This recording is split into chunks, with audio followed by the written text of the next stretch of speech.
everyone, and welcome to the fully comprehensive final Word of God set in stone Yu-Gi-Oh archetype tier list.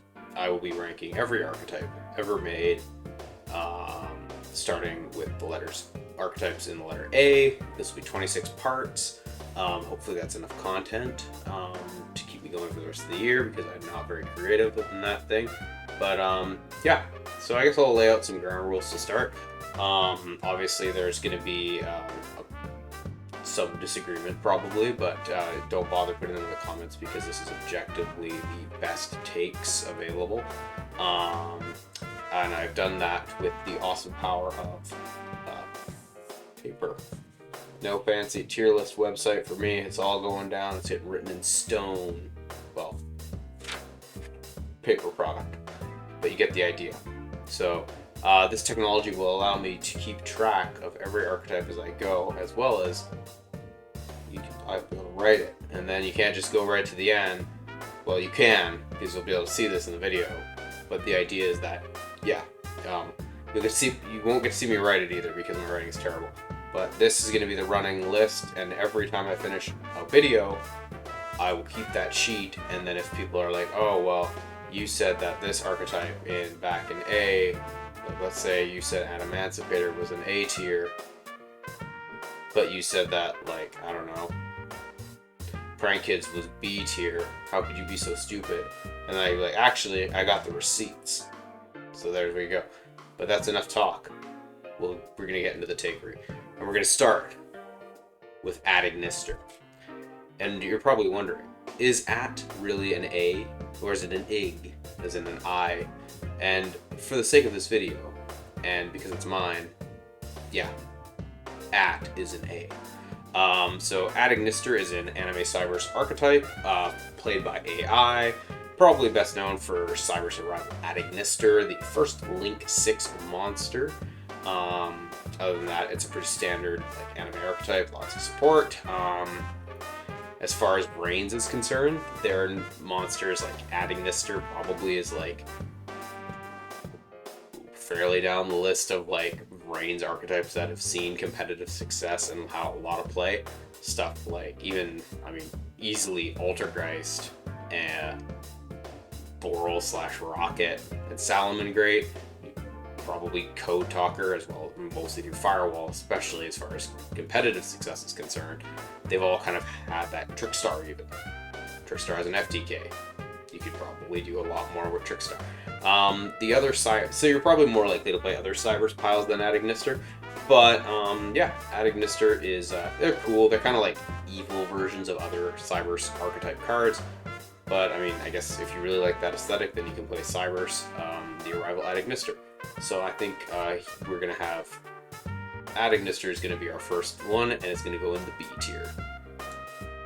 Alright, so that went pretty smoothly, I think. Sorry for Anguish lovers, but it is solidly mid. Mid, I mean, in the grand scheme of things, most things are probably going to be B tier, let's face it. That's just how the bell curve works, and I imagine that Yu-Gi-Oh! Is kind of a normal distribution of stuff. I don't think that there's going to be a lot of archetypes that are going to be A tier. I don't think there's not going to be a lot of S tier, because I guess I probably should have said this in the first part, but we're going to kind of like mix things. We're going to say, like, we're going to look at competitive success, we're going to look at aesthetics, we're going to look at the status of a card, like, is it an icon of the game? Like, is this something that people loved? Is this something that people hate? Where does it kind of fit in Yu-Gi-Oh's history? Does it have a bit of like Anguish, for example, would have legs because it's an anime archetype. That automatically kind of knocks you a little bit higher up the list. Big Bad too, so there's that. Link 6, kind of a big deal. First one, that puts him up here, despite a lack of potential, of necessarily of competitive success. But now that we've got the ground rules out of the way, we're moving on to the next one, and it is Abyss Actor. Abyss Actor is, again, an anime archetype. Arc V or Arc 5, I'm not 100% sure which it is. For me, it's always been Arc V, but I think it is actually Arc 5. But getting back to Abyss Actor. So Abyss Actor is a bunch of theater kids turned into an archetype.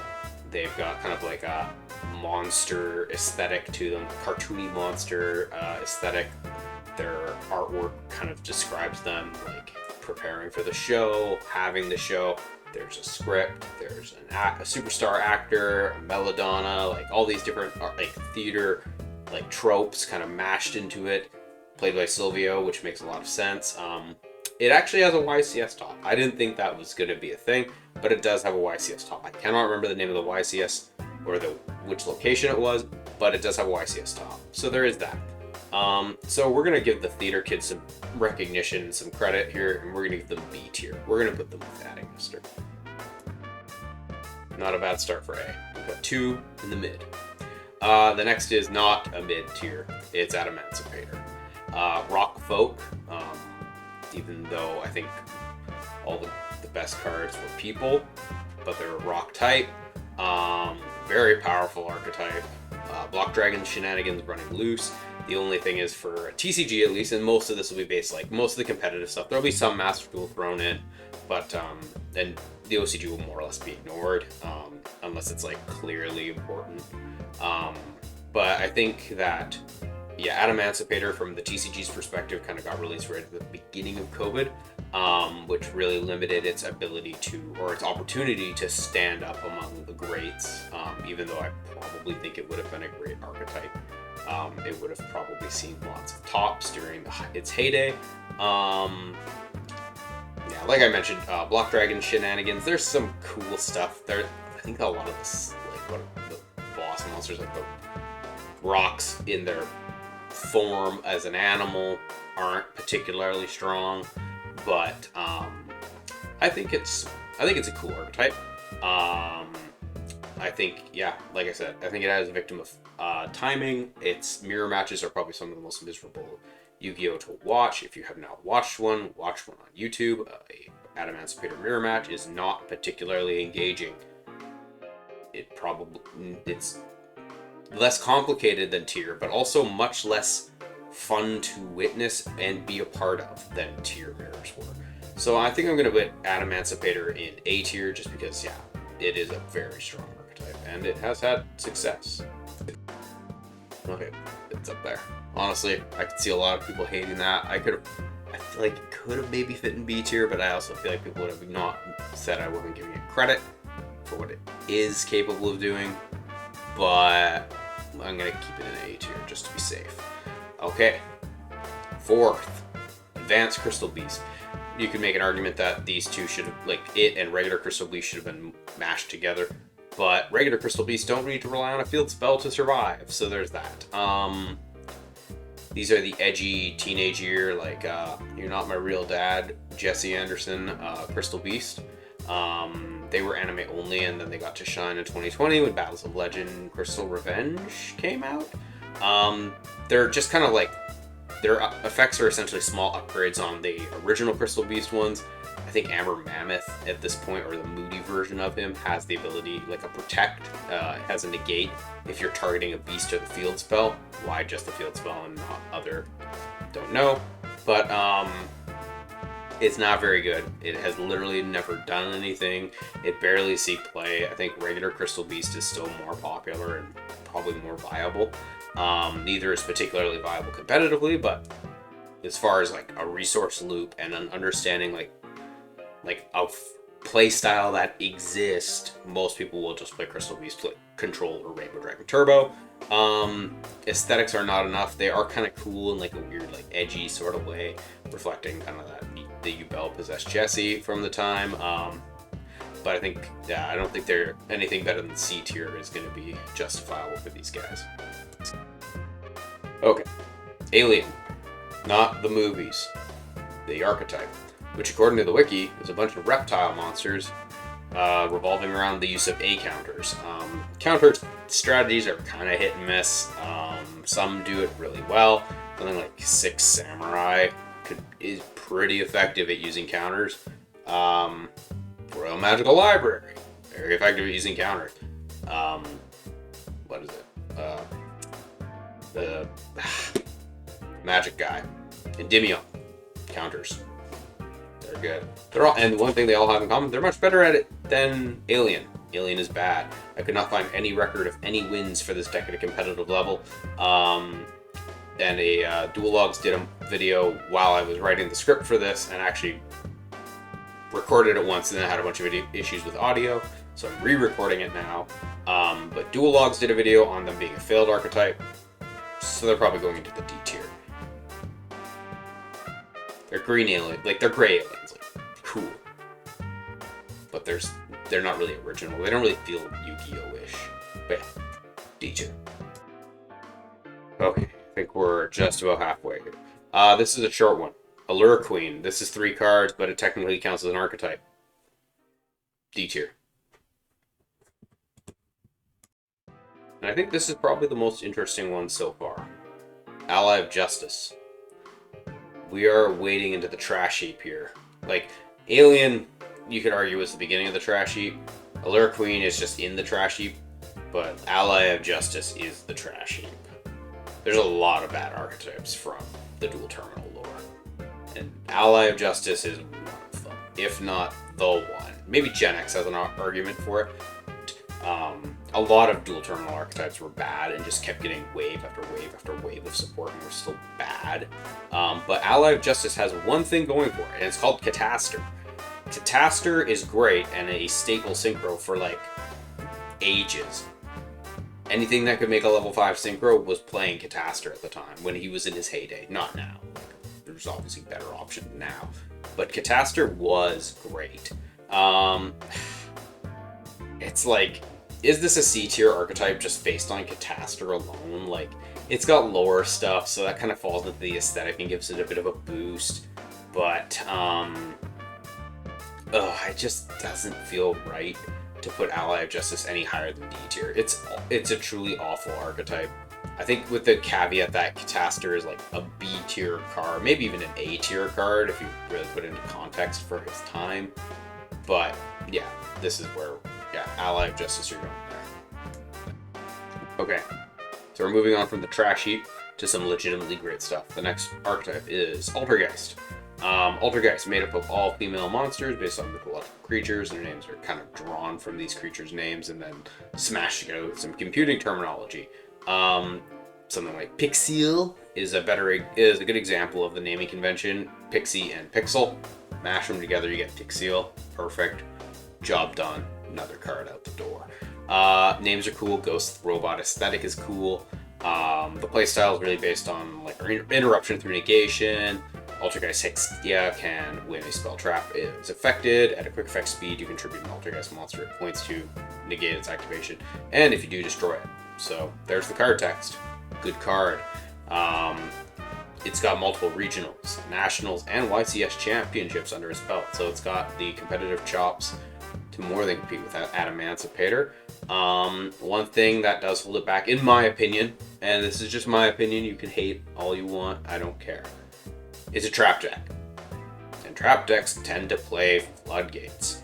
The winner from YCS 2019 played Imperial Order, and three Rivalry of the Warlord, or Rivalry of Warlords in the main deck, and its side deck 3 copies of Evil. It loved IO. This deck really, really wanted to play IO. It wasn't full-on Floodgate Turbo, like, it wasn't stun. But I think that being a Floodgate deck does keep it out of the S tier, but it'll get at a nice home beside Adamancipator in A tier. You'll probably notice that some things I want to talk about longer. Altergeist, for example, I want to talk about for a bit. I did play a bit of Altergeist, not a ton. But there are going to be some archetypes that I really don't want to talk about because they're not good and they're not interesting. And that's probably why they're going to be in here. Things that get up here, they're going to get more chitter chatter about. That's just how it works. I'm sorry for lovers of Allure Queen. But that's just how it's going to be. Speaking of those, Amazement. Amazement is the next one, / Attraction. There's no competitive success. They're kind of like based on like, they're a trap-based deck, and then they can like banish different traps and destroy monsters that your opponent controls. Cool. Their aesthetic is kind of like, well, an amusement park, an amazements, and other things like that. It's very mid. They're somewhat interesting to look at, but it's going to D tier. We've got DM Archetype. Located Amazonas. Amazoness was the secondary archetype used by My Valentine during Battle City. I don't believe she used any of them during Duelist Kingdom, but yeah. It was also used by Tiana and GX, who was an actual tiger, but also an actual Amazon. So there's two anime references here, GX and DM. It's not only old, but it has been consistently supported. It's still pretty mid. I think there was some stuff actually in the most recent Mega 10. That would be the Dueling Heroes one, which is right there. But yeah, according to top decks, there has never been a top with Amazoness. I'm sure someone somewhere with a not suitable for work Amazoness playmat is doing just fine at locals with this, but it is not a particularly good archetype. I'm not going to claim to be an expert, but anything too reliant on a field spell, even with protection, is probably going to be vulnerable. From an aesthetic perspective, you've got a bunch of muscle women, so if that's your thing, that's absolutely fine. I'm not going to hate on you, but just please be normal about it. There's a baby tiger that is cute. Tigers are cool. We'll give this one C tier because of the influence that My Valentine had on my taste in women. Morphage. I have a weakness for pendulum archetypes. This is not one of the ones I have a weakness for. It's kind of cool aesthetic, dragonification plague, references to the 7 deadly sins thrown in for good measure, stuff turning into dragons and then floodgating your opponents. That's kind of what you need to know. They're vaguely connected to Draco Slayers as well. The aesthetic is cool, but floodgates suck. They're not fun. No one should play them, and a Morphage should just not be played at all. D tier for a Morphage. Oh, Ancient Gear. We got a GX archetype. Konami doesn't want to let die. It's getting some support coming up. Not Hero. This one is DM, or this one is Ancient Gear. Ancient Gear was first introduced in episode 1 of Yu-Gi-Oh! GX, used by Valiant Prowler against Jaden in his entry exam. Aesthetically, they're essentially if the Iron Giant landed in Ancient Sparta instead of in Maine. Playability, they're very much like an Unga Bunga deck, very similar in a way, I guess, to probably the most successful GX archetype, at least of the time, Cyber Dragon. Very Unga Bunga there. They're built on the back of a big ass beat stick and stopping spells and traps from ruining the smashing during the battle phase. They love OTKs. Overall, there's not a ton to write about competitive success. They had a Shonen Jump top in 2007 apparently, paired with Cyber Dragon and the Chimera Tech stuff. How much of that weight was being carried by Cyber Dragon and Chimera Tech, I don't know. It's tough to tell going back almost 17 years to see how a deck performed. But I'll give it a B tier. Solid aesthetic. They're cool. They have some success, at least, contextually in the past when they were actually playable. But hey, why not? They're cool. Another reason to put them into B tier was that it had been a while since we had anything not in here, so I needed to spread the wealth. But yeah, moving on. Ancient Warriors. Ancient Warriors are an archetype of wind, water, dark, and fire attribute beast warrior monsters based on a Chinese novel called Romance of the Three Kingdoms. Thank you to Wikipedia for this information. Vaguely similar to Sword Soul as far as its aesthetic is concerned. Also based on Chinese legends, or a legend, not a story. Why beast warriors and not warriors? Apparently Rhoda didn't need more targets. Archetype is like Adamantipator, who's given the gift of being released just before COVID, was shutting down the world, so they never had a chance to show their stuff in in-person competitive play. Big back row option, lots of monsters, so there's flexibility, but they're kind of a blind going second OTK deck. See Ancient Gear, but without any of the kind of long-term fan base of Ancient Gear. So we're going to go with C tier for this. Alright. Appliancers. Another Vrain's archetype in the letter A. I don't think anyone would ever make an argument that, other than some very strange individuals on the internet, would make an argument that this is a good archetype. But damn, Laundry Dragon ain't cool. Interesting concept, bad cards, cool designs. D tier again, with the caveat that Laundry Dragon is an A tier card. Aqua Actress. More theater kits, but this time they are fish. The deck is terrible. I think they have some weird like synergy or something. I was looking into it, but I couldn't find anything concrete on it.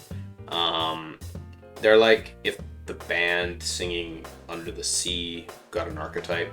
Yeah, D tier. Only one group of theater kits is getting the Mercy placement up at B, or Mercy placement at B tier. Archfiend.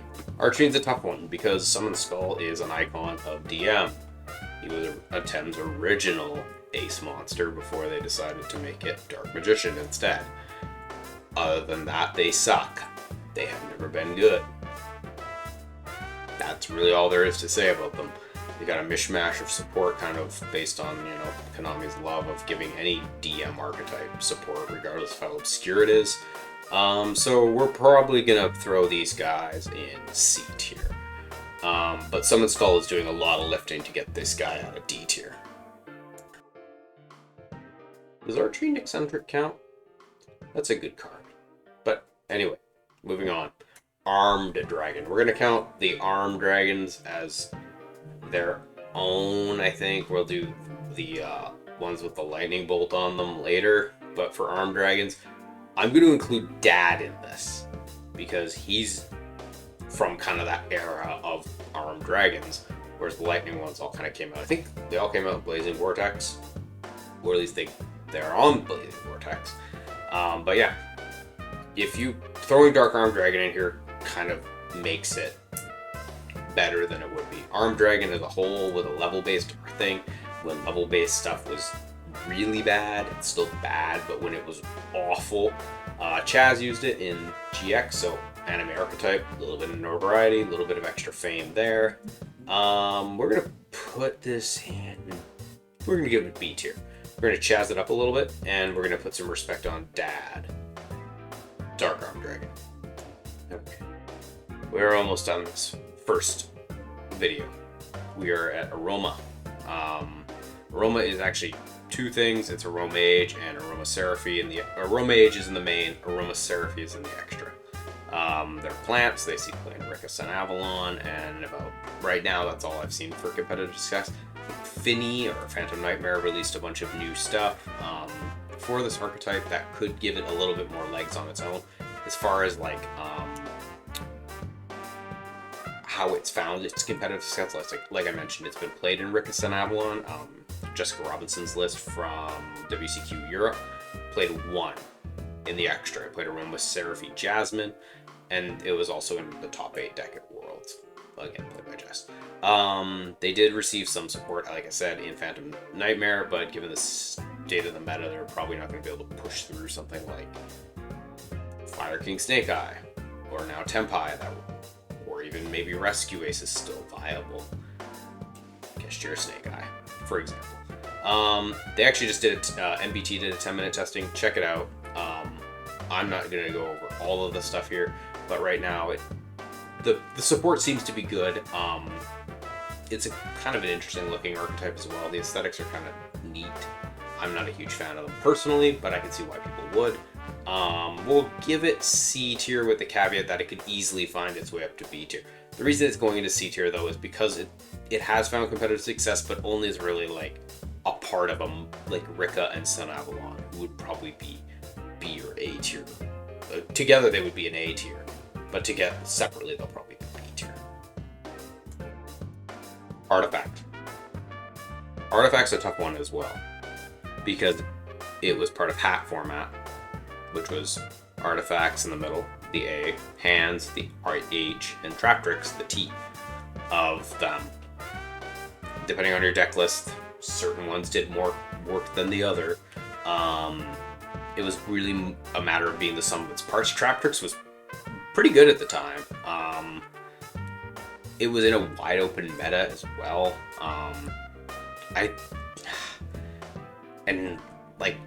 Now it's kind of best just known for the Scythe Lock being one of the most toxic ways to play the game. This is a tough one. I think I'm gonna put Artifact in C tier. Let me know what you think in the comments. This one I'm actually kind of interested about. Okay, we got a TCG exclusive. We got Ashen. It's when I originally wrote the script, it was too new to say anything. It just came out in Phantom Nightmare. The support in Legacy of Destruction hadn't been announced. Nobody knew it was coming. But oh, stop me if you've heard it before. A TCG archetype that had some potential in its original form or original release set turned out to be not good when it got its support. Its support was bad. It's just a bunch of cards. That's Ashen. And Tistina. And to a lesser extent, Goaty and Gold Pride. At least Goaty and Gold Pride are playable archetypes. Ashen, like Vados, is kind of cool. Like if you have like something where you're like dealing with something where the like a field spell, really field spell centric deck that's very good at protecting it. Vados is a way to deal with that. Are you going to deal with it a lot? Probably not. It's the aesthetic is kind of cool, like Dark Souls, but like don't sue me, Miyazaki, yeah, Miyazaki. Don't sue me, please. But we're gonna very much so reference Dark Souls here. Um, it pains me to put it in C tier after its support. Maybe they'll get another wave. Maybe OCG support will save it. But it's probably gonna go in C tier. And we have come to our last archetype, Atlanteans. Atlanteans are a group of water sea serpents that have some synergy with mermaids. They are often seen together as a deck list or in deck list. Lore-wise, they fight with the Fire Kings to a standstill. Although right now, if you brought an Atlantean deck to locals and got paired against a Fire King user, you're probably going to have a bad day. Essentially what they do is they swarm the field with level 3s, and then they tribute them to summon Poseidra, which is kind of their boss monster. His on-summon effect returns spells and traps to the hand. And then if more than 3 cards are returned via that effect, your opponent's monsters also list 3 under attack. It's essentially like it's one of those things where Konami writes a card effect specifically thinking of the lore of the card versus necessarily the utility. Return to the hand is actually a really good effect, but it's very specifically aimed at the fact that it gets rid of Fire King Island without destroying it, which doesn't proc any of the effects of Fire King monsters when that card is destroyed. Just returns it to the hand, but it has to be destroyed for the Fire Kings to benefit from it. So yeah, it also works around Fire King Sanctuary. Yeah. They also had a structure deck released around the same time as the original Fire King structure deck. So you know what? Probably by December, I think. Well, we're getting a Lightsworn archetype or a Lightsworn structure deck, I think, this year, but I think we're going to see an Atlantean reloaded structure deck probably this December. Would not be too shocked if that did happen. Going into the aesthetics, Poseidra's cool. Everything else is kind of like mid. I'm not a huge fan of the Fishman whole thing going on that they've got. Kind of goofy. But they do have some competitive success again with Mermail. They don't do it alone, but that's still pretty good. It's like, again, it's kind of like the Rickus and Avalon thing. Like, yeah, they do it as a team. They're not like one or the other. We're going to say we're going to end on B tier for Atlanteans. And all right.